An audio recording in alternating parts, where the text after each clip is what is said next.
चलिए, कैसे हैं आप लोग। आशा करते हैं आप लोग का तैयारी जो है एकदम अच्छा चल रहा होगा। तो चलिए आज के इस वीडियो में जो है एकदम लेके आए हैं, सिद्ध कीजिए, सिद्ध करें √3 एक अपरिमेय संख्या है। तो आज इस वीडियो को जो है, इस वीडियो में हम यही सिद्ध करने वाले हैं और ये वीडियो जो है छोटा रखेंगे। इसके पहले जो है √5 एक अपरिमेय संख्या सिद्ध किए थे, वो थोड़ा बड़ा वीडियो था क्योंकि उसमें हमने आपको कुछ नई चीज़ें सिखाए थे। यहाँ पे जो है डायरेक्ट इसको सिद्ध करेंगे और इसको छोटा रखने का प्रयास करते हैं। तो चलिए इसको शुरुआत करते हैं। चैनल पर नए आए हैं तो सब्सक्राइब करके बेल आइकन को ऑन कर लीजिएगा और वीडियो को जो है अपने दोस्तों के साथ शेयर कर दीजिएगा। देखिए क्वेश्चन क्या है, अब इसको सिद्ध करना शुरू करते हैं सीधा। हमको सिद्ध करना है कि √3 क्या है, अपरिमेय है। इसके विपरीत हम क्या मान लेंगे, ये जो है एक परिमेय संख्या है। तो पहले हम यहाँ पे इसको मिटाते हैं। इसके विपरीत क्या माना है, माना कि √3 एक परिमेय संख्या है। ये मान लिए, जैसे परिमेय संख्या मान लिए तो √3 को हम क्या लिख सकते हैं, √3 बराबर P/Q। कंडीशन हमारे पास है जहाँ P एवं Q सह अभाज्य संख्या है तथा Q नॉट इक्वल टू 0। ये चीज़ें हमारे पास क्या है, कंडीशन है। यही कंडीशन बहुत बड़ी मायने रखता है और इस कंडीशन के बारे में हम आपको पिछले वीडियो में बता दिए थे। अब चूंकि यहाँ रूट है तो रूट को हटाने के लिए हमको क्या करना पड़ेगा, दोनों तरफ स्क्वायर करना पड़ेगा। तो लिख देते हैं दोनों तरफ वर्ग करने पर क्या हो जाएगा, जैसे यहाँ पे √3 को करेंगे तो ये हमारे पास हो जाएगा √3 का स्क्वायर और ये P/Q का स्क्वायर। अब √3 का स्क्वायर है, जैसे स्क्वायर करेंगे इससे क्या हो जाएगा, रूट गायब हो जाएगा तो बचेगा 3 और ये हो जाएगा हमारे पास P²/Q²। अब इसको इस तरफ गुना कर देते हैं तो इसके नीचे में कुछ नहीं तो कितना है, 1 है। तो P² और ये कोना कोनी गुना होता है बराबर में, तो P यहाँ पे हम इस तरह गुना कर देते हैं 3 गुना Q² तो 3Q² अब बराबर P² गुना 1 ये P²।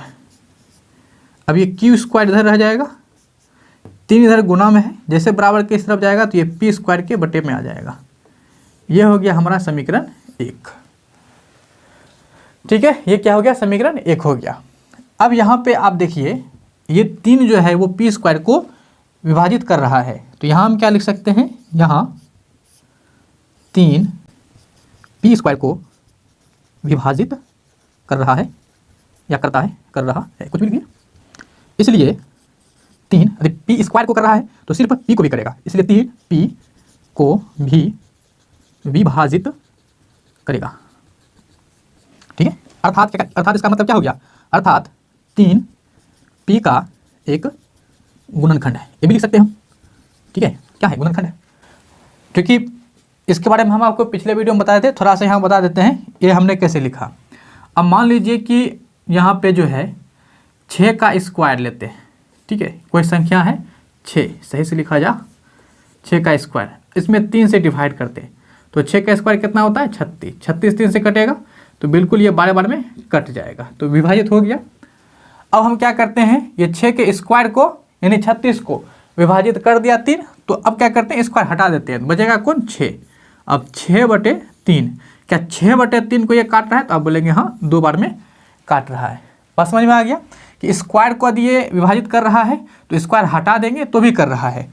उसी तरह से यहाँ पे 3 P² को विभाजित कर रहा है तो 3 क्या करेगा, स्क्वायर हटा देंगे यानी जो P बचेगा उसको भी विभाजित करेगा। इसका मतलब क्या हो गया, 3 P का क्या है, एक गुणनखंड है। बात समझ गए।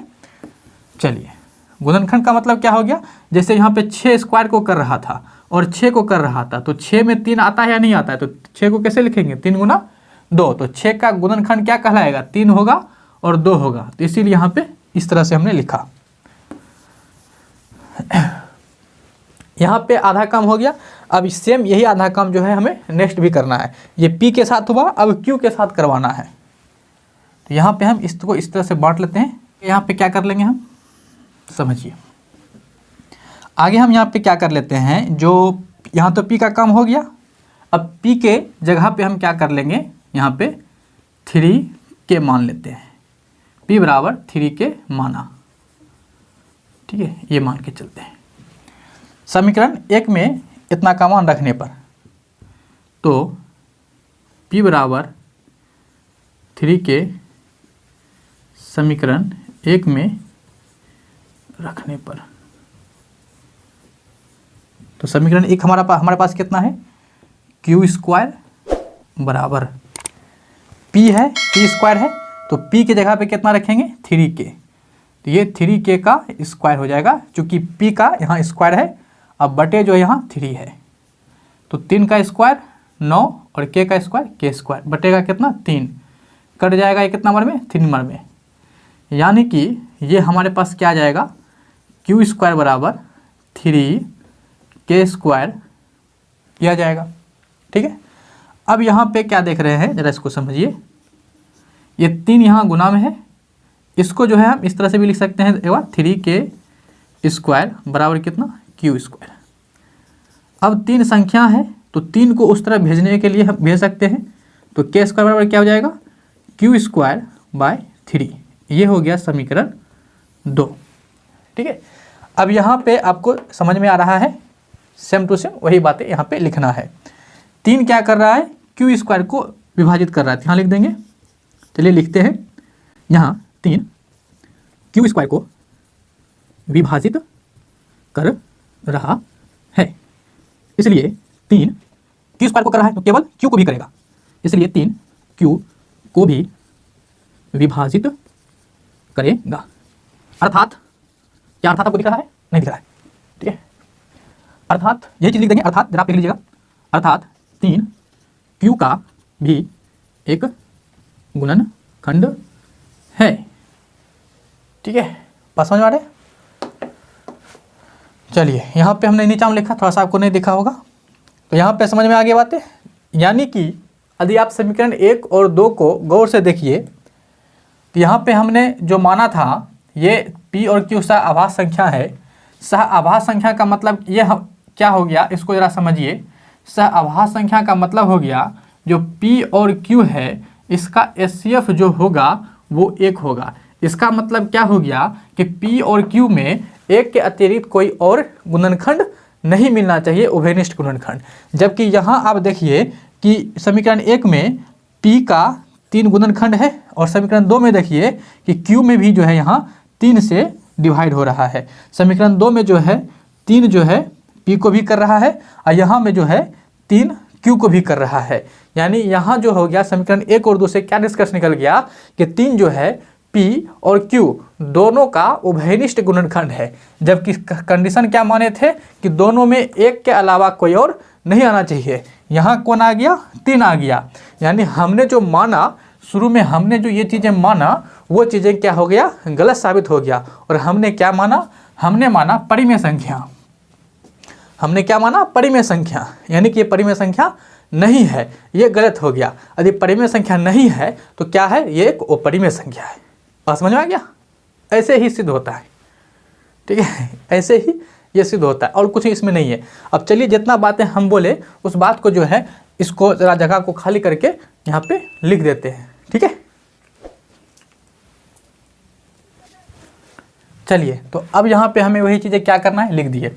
समीकरण 1 एवं 2 से निष्कर्ष निकलता है कि 3 P और Q का उभयनिष्ठ गुणनखंड है। बात समझ आ गया, 3 जो है P और Q दोनों का एक उभयनिष्ठ गुणनखंड है। अर्थात हमारी मान्यता का विरोधाभासी प्राप्त होता है कि P तथा Q में 1 के अतिरिक्त कोई और गुणनखंड उभयनिष्ठ नहीं है।